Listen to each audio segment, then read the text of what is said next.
আসসালামু আলাইকুম। এই কথাটা মরণ পর্যন্ত মনে রাখবেন, ভালো লাগবে ইনশাআল্লাহ। বায়জিদ তিনি একজন বড় মাপের ওলি ছিলেন। তাকে সুলতানুল আরিফিন বলা হয়। তিনি একবার আল্লাহকে বলেছিলেন যে আল্লাহ, আমি চাই আমার বাউন্ডারিতেও শয়তান না আসুক। আমরা জানি প্রতিটা মানুষের সাথেই শয়তান আছে, আপনার সাথেও আছে, আমার সাথেও আছে। দুনিয়াতে বর্তমানে যে একদম টপ লেভেলের আলেম তার কাছেও আছে। দুনিয়াতে বর্তমান এই 700 কোটি মানুষের ভিড়ে আল্লাহ তাআলার কাছে যে সবচেয়ে প্রিয়, যার র্যাঙ্কিং নাম্বার 1, তার কাছেও শয়তান আছে। শয়তান সবার কাছেই আছে। তো বাইজিদ আল্লাহকে বললেন, আল্লাহ, আমি চাই আমার এরিয়াতে শয়তান না ঢুকুক, আমাকে শয়তান না পাক, শয়তান আমাকে ওয়াসওয়াসা কুমন্ত্রণা এগুলো আমাকে দিতে যাতে না পারে, সেটা আমি চাই। তাই আমি তোমার কাছে দোয়া করলাম, তুমি আমাকে শয়তান থেকে রক্ষা করো। আমি এখন থেকে গুণামুক্ত থাকতে চাই। শয়তানই তো আমাকে গুনাহ করায়, তো আমি চাই শয়তানই আমার কাছে না আসুক, শয়তান আমাকে ধোঁকা না দেখ, যাতে আমি গুনাহ থেকে বাঁচতে পারি। মানে বাইজিদ আল্লাহকে এটা বোঝাতে চাইলেন যে আল্লাহ, এখন থেকে মৃত্যু পর্যন্ত কোনো দিন কোনো সময় যাতে শয়তান আমাকে ধোঁকা না দেয়, আর আমি যাতে একটা গুনাহও আর না করি। এটা বাইজিদের প্রস্তাব আল্লাহ তাআলার কাছে, আবেদন, দোয়া। আল্লাহ তাআলা বাইজিদের এই দোয়া প্রত্যাখ্যান করলেন, কবুল করলেন। অথচ বাইজিদ বড় মাপের একজন বুজুর্গ, বড় মাপের একজন বুজুর্গ। বিশ্বাস করেন, বাইজিদ রহমতুল্লাহি আলাইহির মতো হয়তোবা অতীতে লক্ষ লক্ষ ওলামায়ে কেরাম, লক্ষ লক্ষ বুজুর্গ, লক্ষ লক্ষ উলিয়া, লক্ষ লক্ষ আল্লাহর প্রিয় বন্ধুরা এভাবে দোয়া হয়তো করেছেন, কিন্তু আল্লাহ তাআলা প্রত্যেকেরই দোয়া বিফল করেছেন, নিষ্ফল করেছেন। আল্লাহ তাআলা শয়তান থেকে, চাই লোকটা আলেম হোক, চাই জাহেল হোক, চাই অলি হোক, শয়তান থেকে কাউকেই দূরে রাখেন না। আল্লাহ তাআলা বাইজিদকে তাই জানায়া দিলেন, বাইজিদ, আমি যদি তোমাকে শয়তান থেকে দূরে রাখি, তুমি যদি গুনাহ না করো, আর দুনিয়ার অন্যান্য মানুষকেও যদি শয়তান থেকে আমি দূরে রাখি, মানুষ যদি গুনাহ না করে, তো বাইজিদ, আমার তো একটা নাম আছে গফফার, যার অর্থ হলো আমি ক্ষমাশীল। তো আমি যদি মানুষকে পরকালে ক্ষমা না করতে পারি, তাহলে আমার এই নামের কোনো অর্থ রইল? আমি আল্লাহ তাআলা তোমাদেরকে যদি ক্ষমাই না করতে পারে, যদি গুনাহই তোমাদের না থাকে, শয়তান তোমাদেরকে ধোঁকাই দিতে না পারে, তাহলে আমি আল্লাহ কাকে ক্ষমা করে কাকে জান্নাত দেব, কাকে আমি ক্ষমা করব? আমার ক্ষমতা যে অনেক, আমি যে ক্ষমা করতে পারি জানি, এটা আমি তোমাদেরকে দেখাবো কিভাবে? তার মানে রব্বে কারীম মহান আল্লাহ তাআলা গুনাহ হয়ে গেলে আপনাকে বেশি পাকড়াও করবেন না, বা গুনাহ হয়ে গেলে আপনার প্রতি রাগ করেন না। কারণ গুনাহ হোক, গুনাহের এই সিস্টেমটা, গুনাহের এই জগৎটা, এটা কেমন যেন আল্লাহ তাআলাই তৈরি করেছেন। যদি আল্লাহ তাআলা আপনাকে গুনাহ করার ক্ষমতা না দিতেন, আপনি গুনাহ করতেন না। যদি আল্লাহ তাআলা শয়তানকে দুনিয়াতে নিযুক্ত না করতেন, তাহলে কোনো মানুষ গুনাহ হয়তো বা করতো না। তাই আল্লাহ তাআলার নিয়ম বা আল্লাহ তাআলার আদালত হলো, বান্দা তুমি অপরাধ করবা, অপরাধ করার পরে আমার কাছে ক্ষমা চাইবা, এই সিস্টেমেই তুমি চলতে থাকবা, আমি আল্লাহ তোমাকে দিন শেষে, দুনিয়া শেষে জান্নাত দিব। বিশ্বাস করেন, গুনাহমুক্ত জীবন এটা ফেরেশতাদের জন্য, মানুষের জন্য না। হাদিস শরীফ এসেছে, মানুষ যদি ফেরেশতা হয়ে যাইতো, তো এই মানুষকে আল্লাহ তাআলা পছন্দ করতেন না। সব মানুষ যদি ফেরেশতা হয়ে যাইতো, মানে ফেরেশতাদের মতো গুনাহ না করতো, শুধু সোয়াব আর সোয়াব, সবাই মসজিদে, সবাই মক্কা শরীফে, সবাই ইতিকাফে, সবাই কোরআন নিয়ে, সবাই জিকিরে, সবাই দান সদকায় ব্যস্ত, কেউ গুনাহের জগতে নাই, তো এই মানব জাতিকে আল্লাহ তাআলা ধ্বংস করে দিতেন। আল্লাহ তাআলা দুইটা জিনিসকে অপছন্দ করেন, ভালো করে বুঝবেন। সব মানুষ ঢালাওভাবে গুনাহমুক্ত হয়ে সোয়াব কামাইবে, এটা আল্লাহ তাআলার পছন্দের জিনিস না। আবার সব মানুষ সোয়াব থেকে দূরে সরে গুনাহ করবে, এটাও আল্লাহ তাআলার পছন্দ না। মানুষকে আল্লাহ তাআলা যে নিয়ম পালন করার জন্য বানাইছেন সেটা হলো মানুষ তুমি শয়তানের ধোকায় পড়ে গুনাহ করবা, এরপরে মাপ চাইবা। মাপ না চাইয়া আবার দুইবার গুনাহ করবা না, গুনাহ হয়ে গেলে মাপ চাইবা, গুনাহ হয়ে গেলে মাপ চাইবা। আপনারা জানেন এই জিন জাতিকে আল্লাহ তাআলা ধ্বংস করেছিলেন। আদম আলাইহিস সালামের আগে দুনিয়াতে জিন ছিল, জিন ছিল। তো জিন জাতিকে আল্লাহ তাআলা কেন ধ্বংস করেছেন জানেন? তাদের ধ্বংসের একটা কমন কারণ হলো তারা সবাই মিলে আল্লাহ তাআলার নাফরমানি শুরু করেছে। আল্লাহ তাআলার হুকুম পালন করার জন্য কেউ ছিল না, যার কারণে আল্লাহ তাআলা তাদের প্রতি রাগ করেন, যাতে ফলে তাদেরকে ধ্বংস করে দেন। তো এই দুনিয়াতে আপনি সওয়াব করবেন, গুনাহ করবেন, বা গুনাহ করবেন মাপ চাইবেন, গুনাহ করবেন মাপ চাইবেন, এই নিয়ম অনুযায়ী আপনাকে হেঁটে যেতে হবে।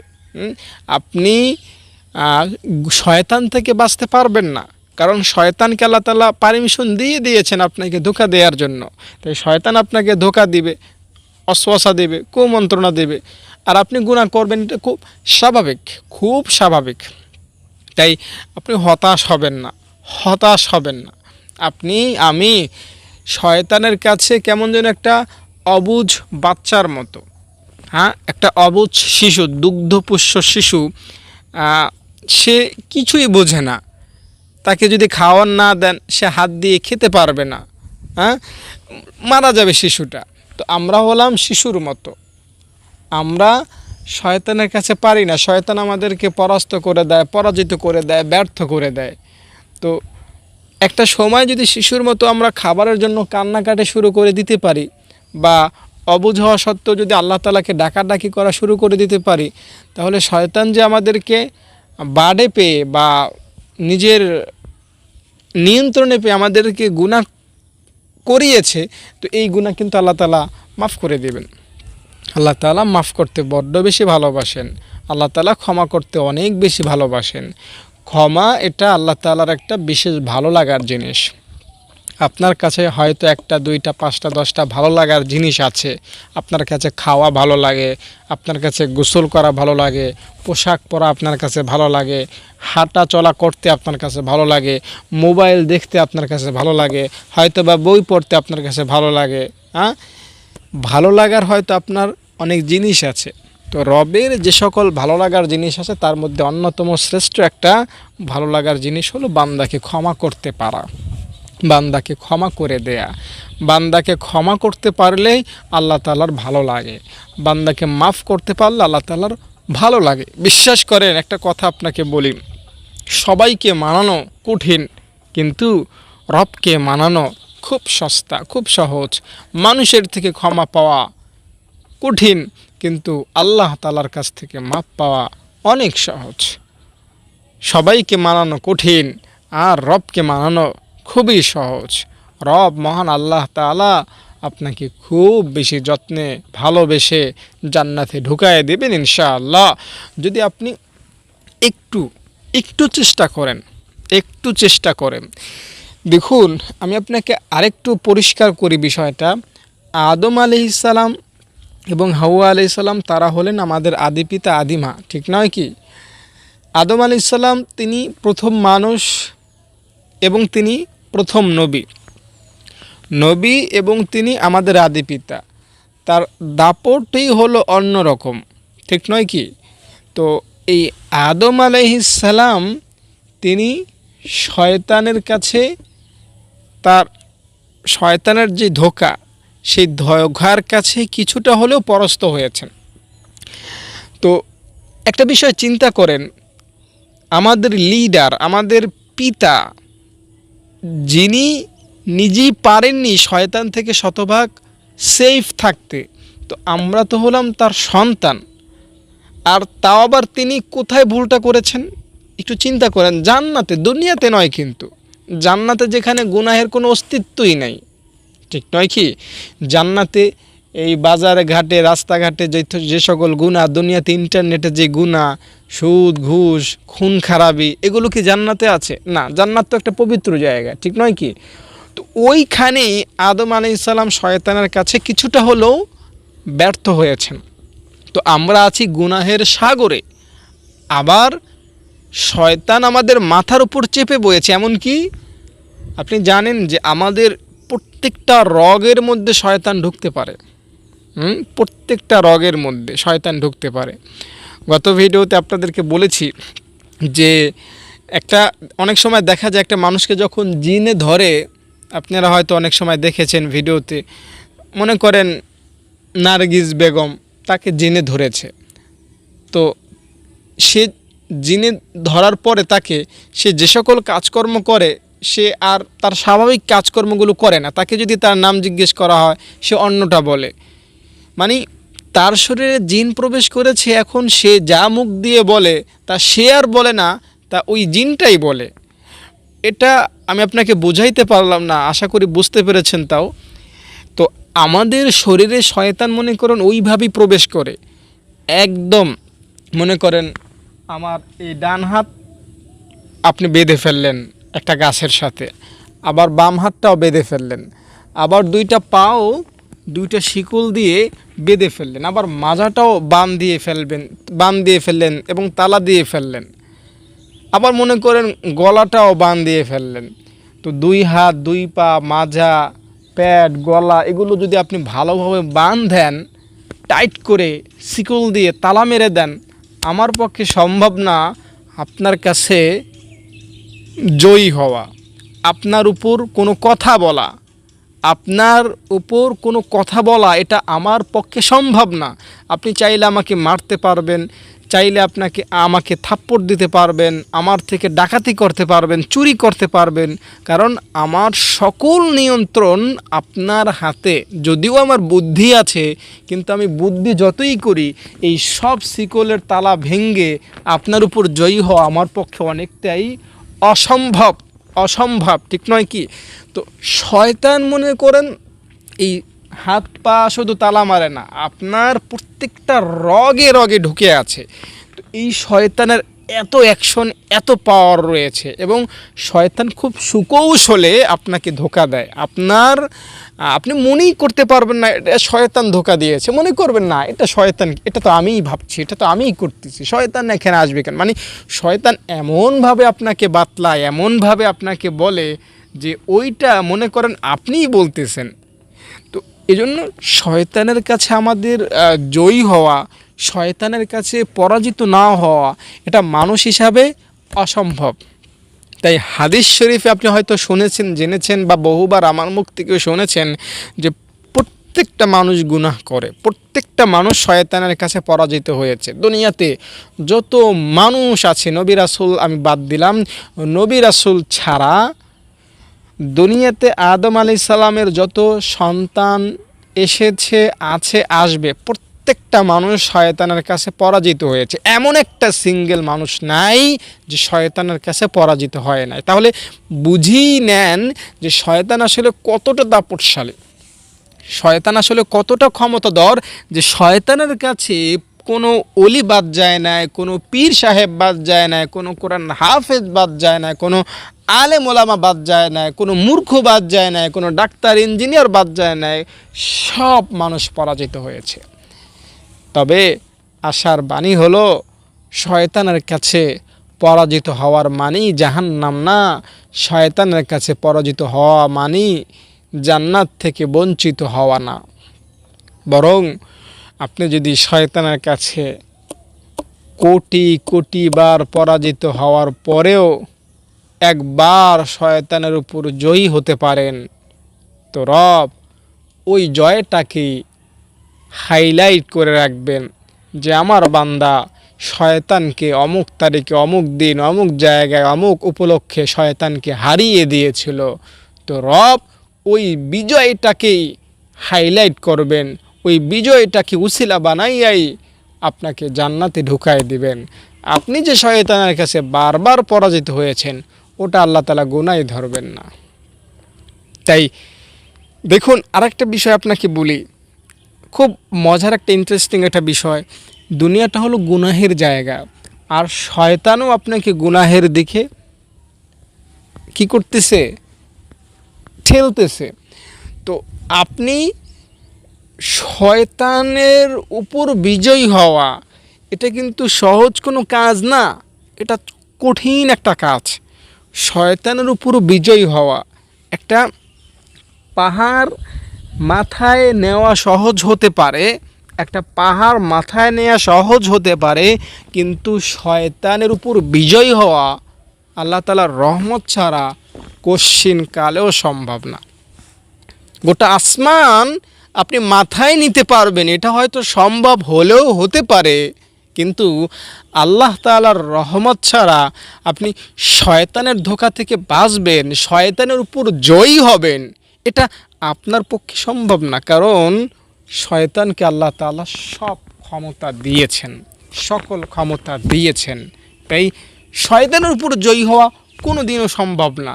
আপনি যদি জয়ী হতে পারেন কোনো দিন, কোনো সময়, কোনো উপলক্ষে শয়তানকে পরাজিত করতে পারেন, তো রব আল্লাহ তাআলা সেই জয়টাকেই উসিলা বানাইয়ে আপনাকে জান্নাত দেবেন। আর আপনি তখনই শয়তানকে পরাজিত করতে পারবেন যখন আল্লাহ তাআলা চাইবেন, আল্লাহ তাআলা আপনার উপর যখন রহমত করবেন। বুঝতে পেরেছেন? দুনিয়াতে হাজারো কোটি কোটি মানুষ আছে যারা শয়তানের উপর জীবনে একবারের জন্য জয়ী হতে পারে না, জয়ী হতে পারে না, একটা সিঙ্গেল বারও জয়ী হতে পারে না। এমন মানুষের সংখ্যা বর্তমান দুনিয়ায় 500 কোটিরও বেশি। 500 কোটি মানুষ আছে যারা শয়তানের উপরে কখনো এক মুহূর্তের জন্য জয়ী হতে পারে না। তাহলে বুঝতেই পারছেন শয়তানের উপর জয়ী হওয়ার মানুষের সংখ্যা খুবই লিমিট, খুবই কম। তাই আপনি শয়তানের উপর জয়ী হতে পারলে আপনি সফল হবেন। প্রশ্ন, হুজুর শয়তানের উপর জয় পরাজয় এটা বুঝবো কেমনে? একটা সিম্পল উদাহরণ দিই। মনে করেন আপনি ঘুমিয়ে আছেন, ফজরের আজান হয়েছে, আপনার খুব ঘুম পাচ্ছে, শীতের দিন আপনি উঠতে মন চাচ্ছে না, খুব ঘুম, আপনার উঠতে ভালোই লাগতেছে না, টাইম চলেই যাচ্ছে, সূর্য উঠে যাবে ভাব, আপনার ঘুমও খুব গভীর, বারবার ঘুম, চিন্তা করতেছেন নামাজ পড়ব, কিন্তু আবার না, কাজা করে নেব, আবার ভাবতেছেন না সময় তো চলেই যাচ্ছে, উঠে যাই।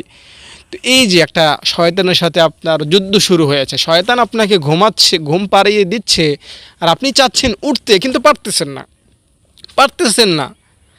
তো এই যে একটা যুদ্ধ শুরু হলো, তো আপনি যদি সূর্য ওঠার আগে এই যুদ্ধে অর্থাৎ নেতৃত্ব দিয়ে জয়ী হতে পারেন, মানে আরামের ঘুমকে নিষিদ্ধ করে, আরামের ঘুমকে ভেঙে দিয়ে তছনছ করে যদি উজু করে সূর্য ওঠার আগে নামাজটা আদায় করে নিতে পারেন, এটাই হবে শয়তানের উপর জয়ী হওয়া, এটাই হবে শয়তানের মুখে লাথি মারা।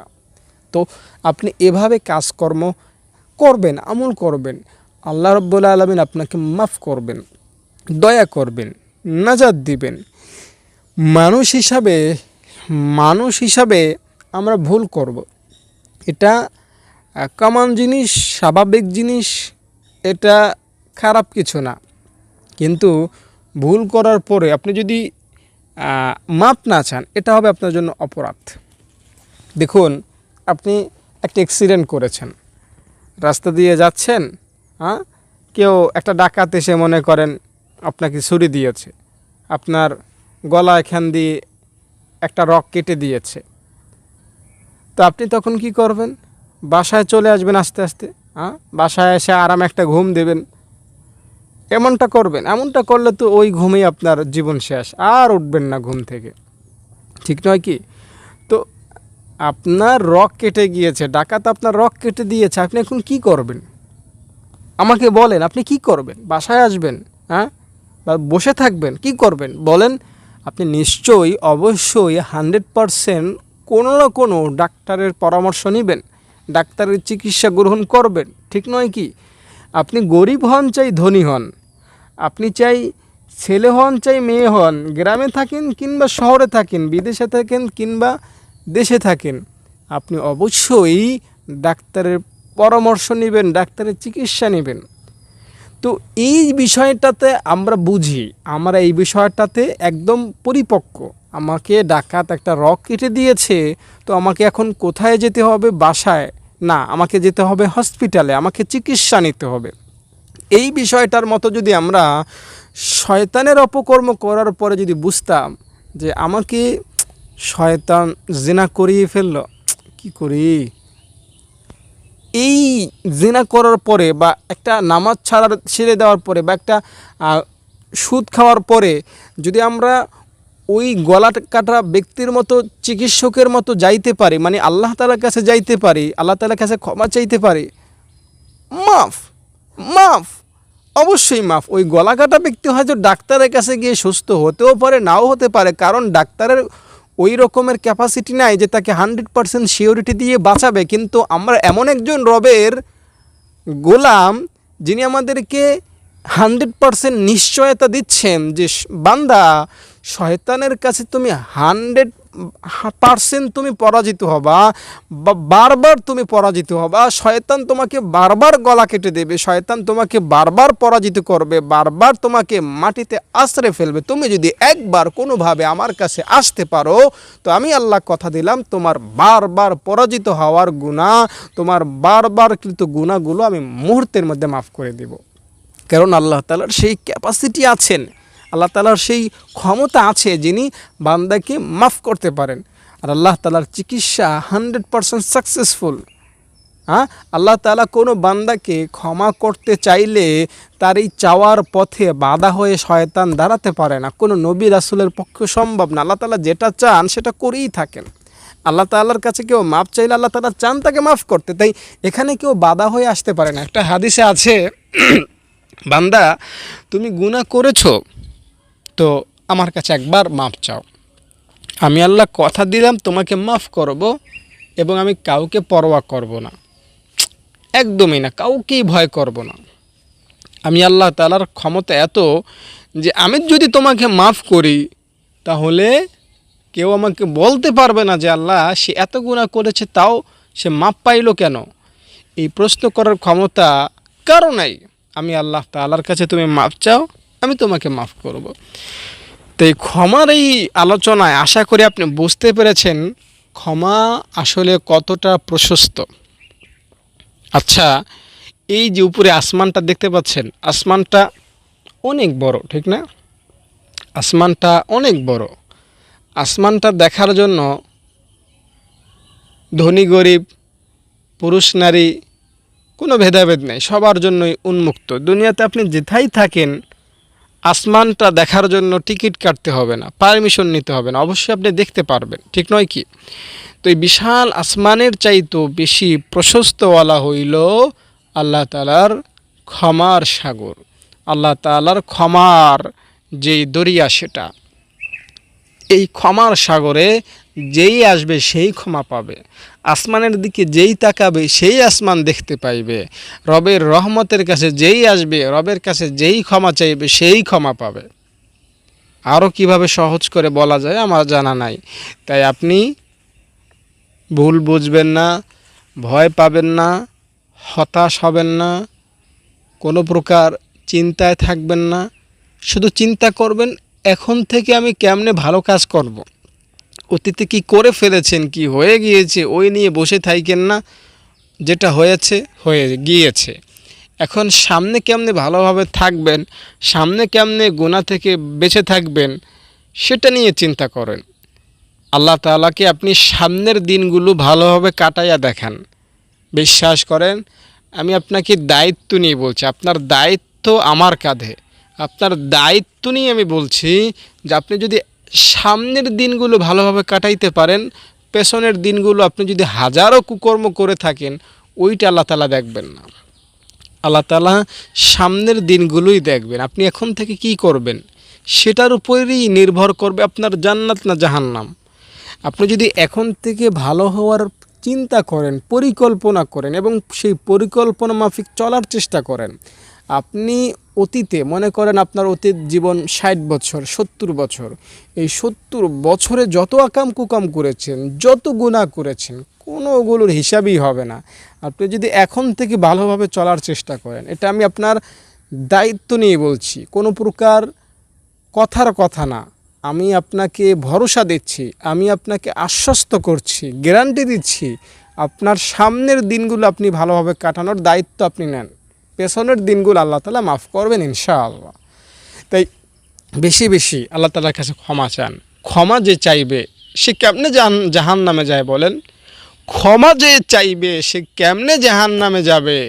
ক্ষমা আর জাহান্নাম কখনোই একত্রিত হতে পারে না। পানি আর আগুন একত্রিত হয় না, একত্রিত হওয়ার জিনিস না। ক্ষমা আর জাহান্নাম একত্রিত হওয়ার জিনিস না। আমি হাদিস থেকেই বলছি কথাগুলো আপনাকে সহজে, যে আল্লাহ তাআলার কাছে যারা ক্ষমা চায় তারা কখনোই আল্লাহ তাআলার আযাবে গ্রেফতার হবে না। ইস্তিগফার বা আল্লাহ তাআলার ক্ষমা আর আল্লাহ তাআলার আযাব কখনোই পাশাপাশি হতে পারে না, হওয়ার না, এটা হওয়ার যোগ্যতা রাখে না। ভালোভাবে বুঝবেন, লোহার চুমুক একত্রিত হয়, কিন্তু আল্লাহ তাআলার ক্ষমা মানে আল্লাহ তাআলার কাছে ক্ষমা চাওয়া আর আযাব এই দুইটা কখনোই একসঙ্গে আসে না, এটা কখনোই সংস্পর্শ হয় না, এটা হাদিসের কথা। তাই আপনি যদি ক্ষমার মধ্যে থাকতে পারেন, ক্ষমা চাওয়ার মধ্যে থাকতে পারেন, তো আপনি আযাবের স্তর থেকে বেঁচে যাবেন, আযাবের দুনিয়া থেকে, আযাবের জগৎ থেকে বেঁচে যাবেন। যারা ক্ষমা চাওয়ার মধ্যে আছে, যারা আস্তাগফিরুল্লাহ পড়ে, যারা আল্লাহ তাআলার কাছে ক্ষমা চায়, তারা অবশ্যই আল্লাহ তাআলার কাছে জাহান্নামের শাস্তি পাবে না, বরং জান্নাতের সুঘ্রাণ পাবে, জান্নাতের নাজ নেয়ামত পাবে। তাই প্রতিদিন 100 বার আস্তাগফিরুল্লাহ পড়বেন, মিনিমাম 100 বার আস্তাগফিরুল্লাহ পড়বেন, ইনশাআল্লাহ জান্নাত পাবেন, ক্ষমা পাবেন। দর্শক, পরিশেষে আমার মাদ্রাসার কথা আপনাদেরকে জানাতে চাই। আমার মাদ্রাসায় 70 জন ছাত্রী আছেন, তাদের দেখা শোনা পরিপূর্ণ আমার হাতে। তাদের কোনো বাজার লাগলে আমি কিনে দেই, খাওয়া দাওয়া তো অবশ্যই আমার দায়িত্বে। তাদের মনে করেন একটা সাবান লাগলো, বাজার থেকে আমি কিনে দেই, একটা টিস্যু লাগলো, আমি বাজার থেকে কিনে দেই। তাদের ইমার্জেন্সি যত প্রয়োজন সেগুলো আমি দেখাশোনা করি, তাদেরকে আমি পড়াচ্ছি এবং আরও 6 জন শিক্ষিকা শিক্ষক রেখে তাদেরকে পড়াশোনা করানোর একটা আঞ্জাম দিচ্ছি, একজন বাবুর্চি রেখেছি। তো এগুলো আপনাদের অনুদানের মাধ্যমেই আমি করাচ্ছি।